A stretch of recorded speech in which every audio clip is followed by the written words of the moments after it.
ಥರ ಕಾಪಿ ಗಿಡ ಇರುತ್ತೆ. ಅವು ಕಾಯಿನ ಹೂವು ಏನು ಬಿಟ್ಟಿಲ್ಲ, ಈ ಥರ ಇರುತ್ತೆ. ಈ ಥರ ಎಲೆ ಇರುತ್ತೆ ನೋಡಿ ಕಾಪಿ ಗಿಡದ್ದು, ಈ ಥರ ಬೆಳೆಯುತ್ತೆ. ಈಗ ಇಲ್ಲಿ ಚಿಕ್ಕ ಚಿಕ್ಕ ಸಣ್ಣ ಕಾಯಾಗಿದೆ ನೋಡಿ. ಕಾಪಿ ಗಿಡ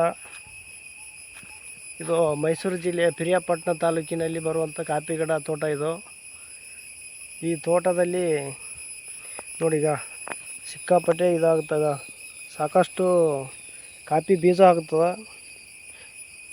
ಕಾಪಿ ಬೀಜ ಇನ್ನೂ ಬರ್ಬೇಕಂದ್ರೆ ಇನ್ನೊಂದು 2 ತಿಂಗಳು ಆಗುತ್ತೆ. ಇದೆಲ್ಲ ನೋಡಿ ಕಾಪಿ ಗಿಡ,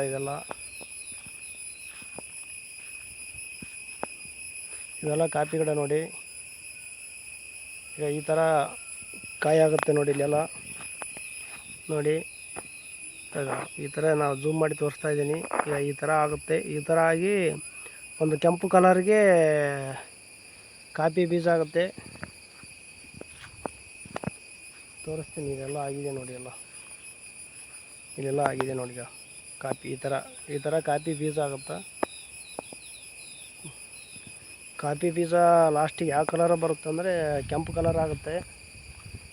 ತೋರಿಸ್ತೀನಿ ನೋಡೋಣ ಬನ್ನಿ. ಈಗ ಕೆಂಪಗಾಗಿರುವಂಥ ಕಾಪಿ ಬೀಜಗಳನ್ನು ತೋರಿಸ್ತೀನಿ.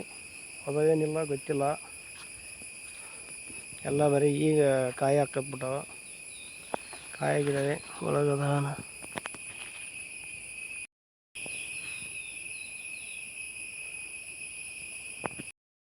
ಎಲ್ಲ ಕಾಪಿ ಗಿಡ, ಕಾಪಿ ತೋಟ ಇದು.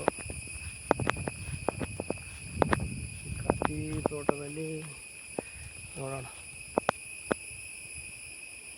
ಇವೆಲ್ಲ ನೋಡೋದು ಕಾಪಿ ಬೀಜನೇ ಕಾಣ್ತಾ ಇಲ್ಲ, ಕೆಂಪಗಾದವು. ನೋಡೋಣ, ಒಳಗೆ ಹೋಗೋಣ.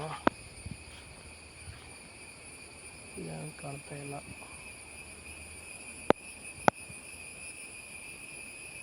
ಕಾಪಿ ಬೀಜನಿಲ್ಲ, ಏನು ಕಾಣ್ತಾನೆ ಇಲ್ಲ ಏನು.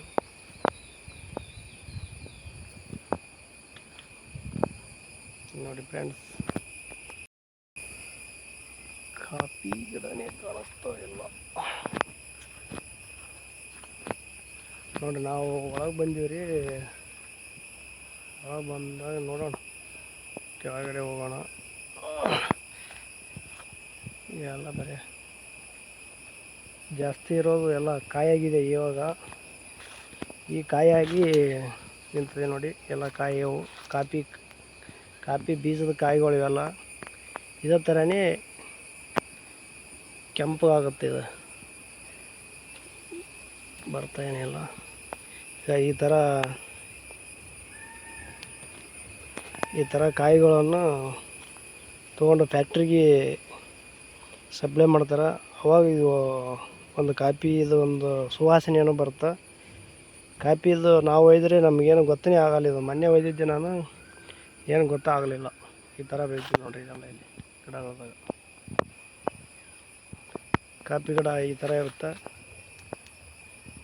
ಇದು ಟಿಬೇಟಿನರ ಹೊಲ. ಇದು ಸಾಕಷ್ಟು ಜನ ಇಲ್ಲಿ ಟಿಬೇಟಿನವರು ವಾಸಿಸ್ತಾರೆ ಇಲ್ಲೆಲ್ಲ, ಬೈಲ್ಕುಪ್ಪೆಯಲ್ಲಿ. ಎಲ್ಲ ನೋಡಿ, ಇಷ್ಟು ಜೂಮ್ ನೋಡಿ. ಇದೆಲ್ಲ ಕಾಪಿ ಗಿಡ ಎಲ್ಲ ಇವು.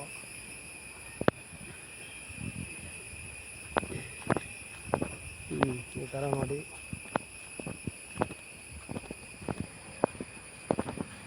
ಇವೆಲ್ಲ ಕಾಪಿ ಗಿಡ